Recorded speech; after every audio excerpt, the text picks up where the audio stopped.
Oke, selamat pagi. Salam sejahtera. Ini seorang pakcik, saya Temu Rama, mengenai legenda sebuah sejarah yang bernama Bukit Lipan.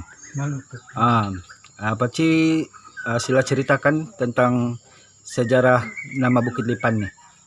Sejarah ada dua orang, ini orang sama Lipan berjumpa, jadi sudah terjumpa, nampak itu Agung. Nampak itu Agung, orang berabut. Sudah berabut itu tidak dapat, dikasih tapuk dulu. Itu Agung. Maksudnya orang ini berjumpa dengan apa ini? Lipan? Lipan. Lepas tu orang ini ada pergaduan. Ya. Pergaduan, lepas itu Agung itu orang bagaimana Agung itu boleh ada itu? Coba tolong perjelaskan. Lupa itu namanya nampak. Oh, nampak. Jadi teruskan cerita. Nampak. Orang sudah tapuk kan? Sudah tapuk, kasih biar lama-lama. Baru orang pergi lagi cari itu Agung lah. Ya, Sari Agung. Jadi ngam dapat Sari Agung, orang begaduh, Lipan sama orang lah. Nah, jadi bagulut-gulut itu lama itu baru mati tuh Lipan. Jadi ini Lipan, dia bilang itu orang bagus kau kasih nama ini Lipan. Itu bukit lah. Itu Bukit Lipan. Jadi supaya dia bilang senang sudah pasal itu Lipan itu sudah mati. Boleh mati. Kita jalan sini sana. Tidak ada masalah. Dia bilang. Nah, situlah dia bilang bagus nama Lipan. Nah, kasih nama sudah itu. Habis itu, nah dia pun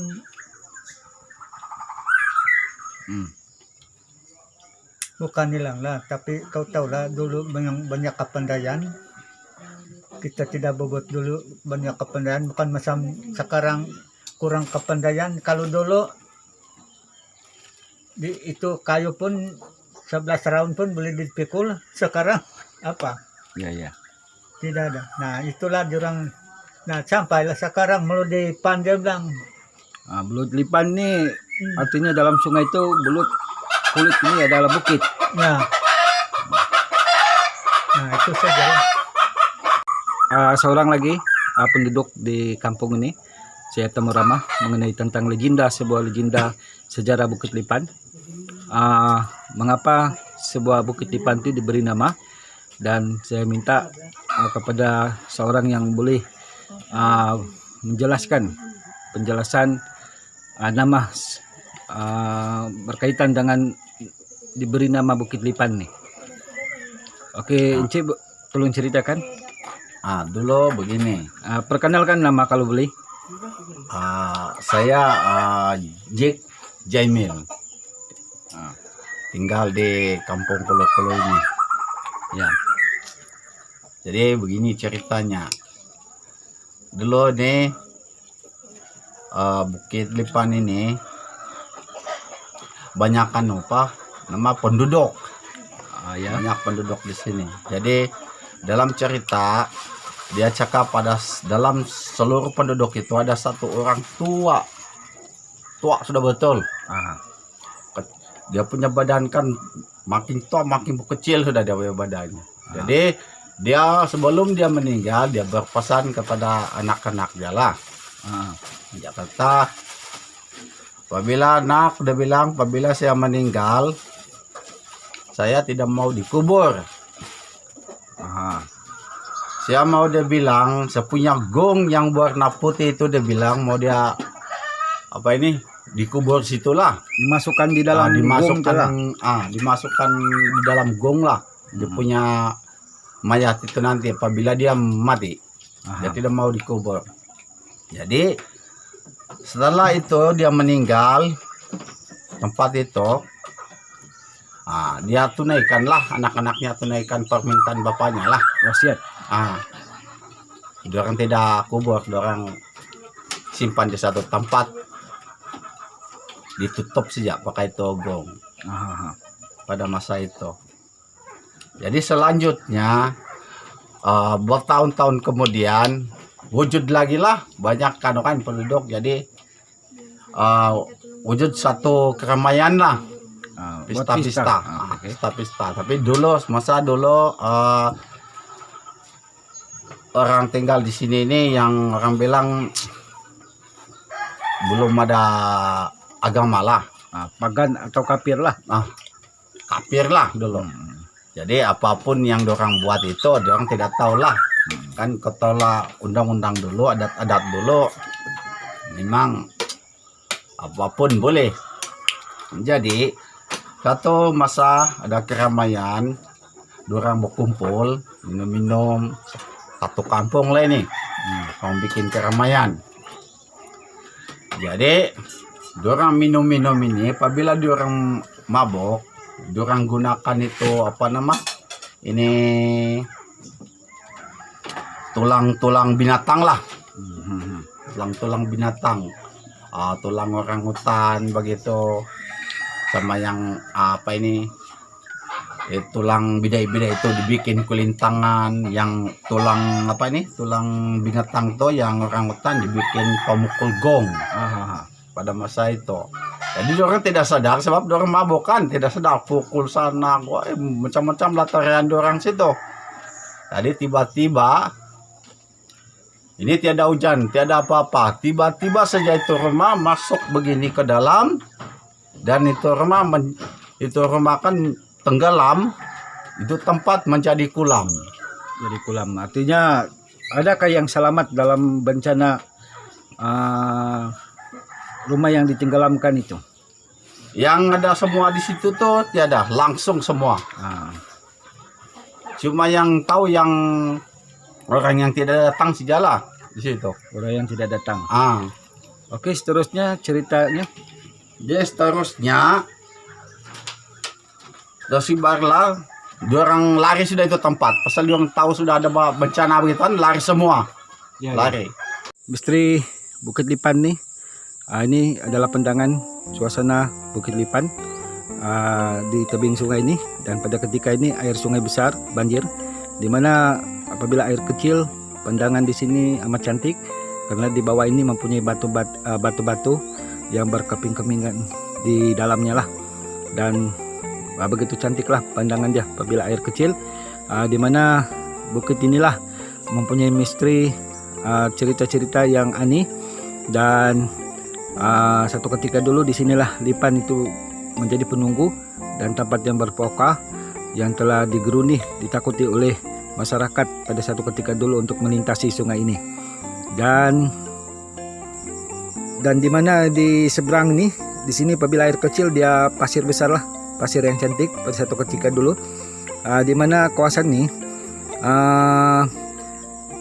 orang tidak berani kalau melakukan aktiviti seperti menangkap ikan di waktu maghrib dan melakukan aktiviti membuat pembakaran ikan ataupun membawa larangan sejenis makanan yang campur aduk, bahwa di sini memang mempunyai sesuatu yang aneh lah, yang saya pun sendiri pernah merasakan di era tahun 80-an sehingga kepada 90-an.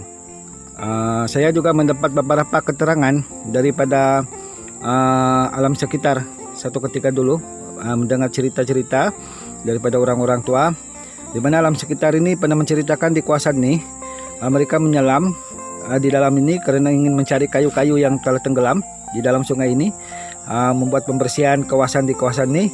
Mereka dapati di bawah ini mempunyai batu yang berbentuk lipan, dan mereka juga di kampung ini mempunyai dua tempat yang mereka tidak berani untuk menyelam, yaitu satu tempat Bukit Permata, di mana Bukit Permata ini, batu permata ini dia mempunyai penunggu yang dikatakan hantu air, dan di sini yang dimana orang melihat berbentuk lipan di dalam sungai ini. Apabila waktu air kecil memang jelas kita boleh melihat di bawah ini memang cantiklah dalam batu-batu yang daripada kerangan-kerangan yang akan keluar pada ketika itu, ketika air kecil. Dan beberapa juga keterangan yang saya dapati pada era tahun 91 ketika berlaku kemarau panjang, di mana kawasan ini juga telah dipenghunikan oleh sejenis seperti ikan belut, tetapi dia besar lah, sebesar 2 raun lah besar dia, dan panjang dia lebih kurang boleh menyeberangi Sungai Kinabatangan, bentuk seperti naga lah. Jadi ini juga kisah yang digeruni pada tahun 1991. Beberapa masyarakat penduduk yang telah melihatlah kejadian-kejadian haiwan ini, di mana haiwan ini sering berpindah daripada batu ke satu batu lah. Jadi orang panggil sini nama tersebut haiwan itu adalah mudgut. Di bagian Paitan di sana dia orang panggil minsaping, yang bentuk seperti ikan belut, tetapi dia besar dan menakutkan lah seperti naga.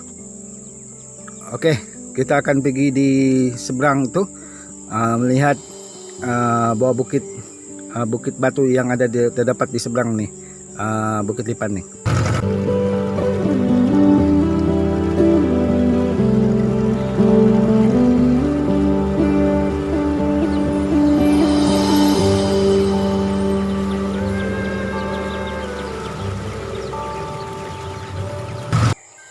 Oke guys, ini adalah batu yang terdapat di Bukit Lipan nih.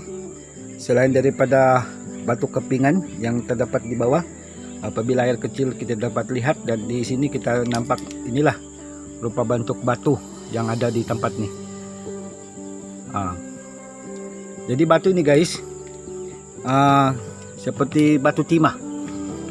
Ini dia punya reka bentuk batu yang ada terdapat nih. Kita boleh petik, dia lembut nih, boleh kita hancurkan dia. Inilah jenis dia, dimana saya pernah mendengar lah keterangan arwah bapak saya pernah menceritakan lah bahwa Bukit Lipan nih waktu era British telah kaji lah bukit ini, dimana terdapat benih timah di tempat nih. Ada kawasan benih timah. Jadi inilah antara kawasan-kawasan batu yang terdapat di sebagian kawasan Bukit Lipan nih yang berwarna kelabu. Inilah. Manakala di tempat lainnya nih guys, di kawasan Bukit Lipan nih, kami katakan di sini tanah emas. Sebentar nanti kita akan pergi ke tempat tuh, dan di mana juga kawasan sebuah perumahan kampung yang telah ditenggelami oleh tanah satu ketika dulu di kawasan ini. Ini dia guys, batu kepingan lah yang terdapat di tempat ini, batu kepingan. Dan satu ketika dulu di bukit ini memang luas lah, nampak pandangan batu yang ada di bukit ini. Tetapi hari ini dia samak lah, sebab ada akar-akar yang turun di arah bukit ini. Dan pada tahun 80-an di sini beberapa yang telah melihat kejadian ini, seperti kilat berwarna merah, berbentuk lipan, yang turun di arah batu bukit nih. Disinilah tempatnya nih.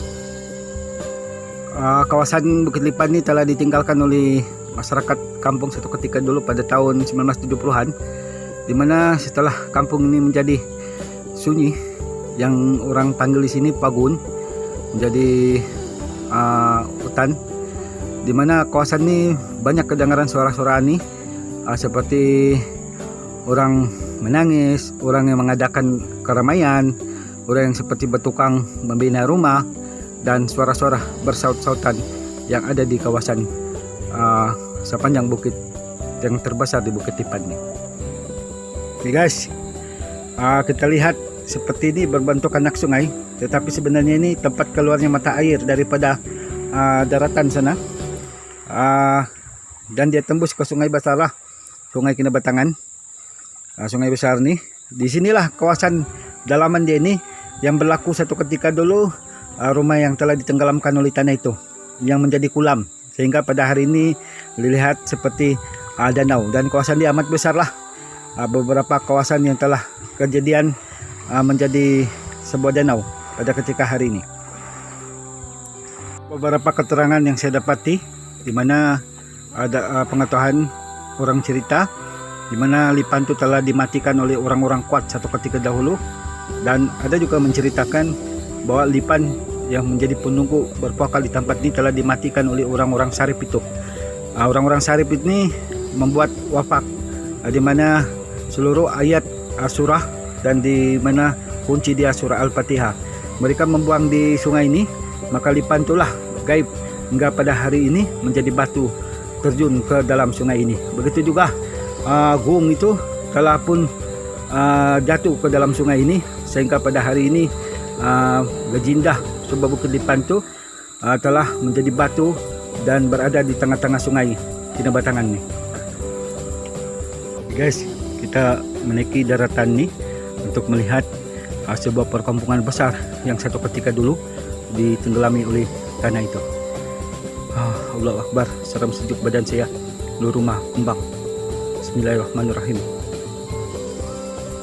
Oke guys, terdapat kawasan yang ini adalah kesan tapak kaki gajah. Oh, ada gajah rupanya.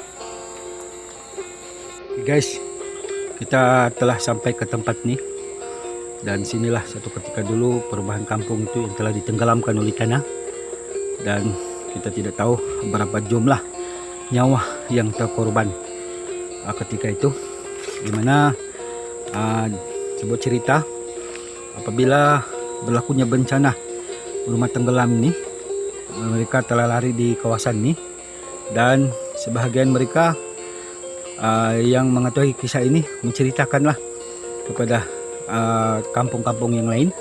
Terdapat ada beberapa orang yang tidak mempercayai di mana maksud rumah yang telah ditenggelamkan tanah itu, rumah Linangsot di dalam tanah.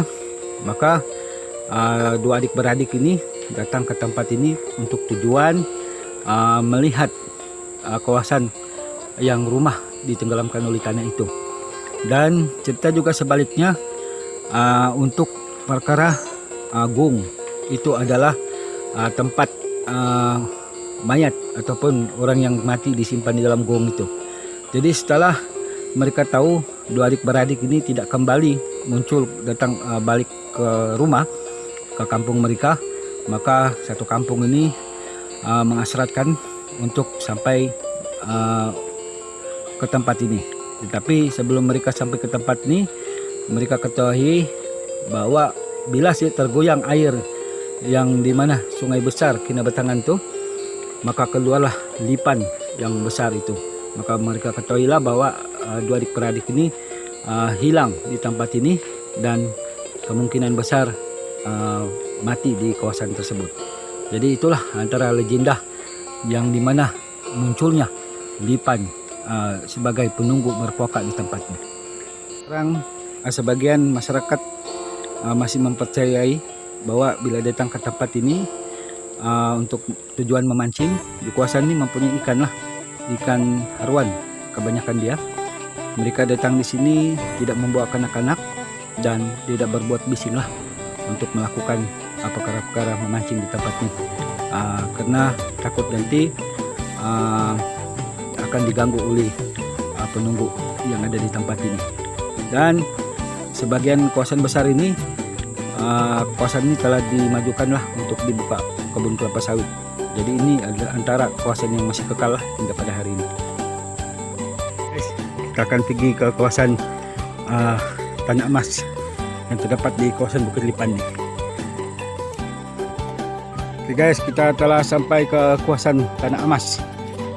Inilah maksud Tanah Emas itu. Kawasan ini sekali diketahui berupa bentuk wajah begini ketika ada jentera tulak lah menolak kawasan ini, dan sebesar keseluruhan kawasan ini adalah Tanah Emas. Dan manakala pada hari ini sebagian besarnya telah pun semak lah. Ini bukan Tanah Emas yang kami katakan di sini.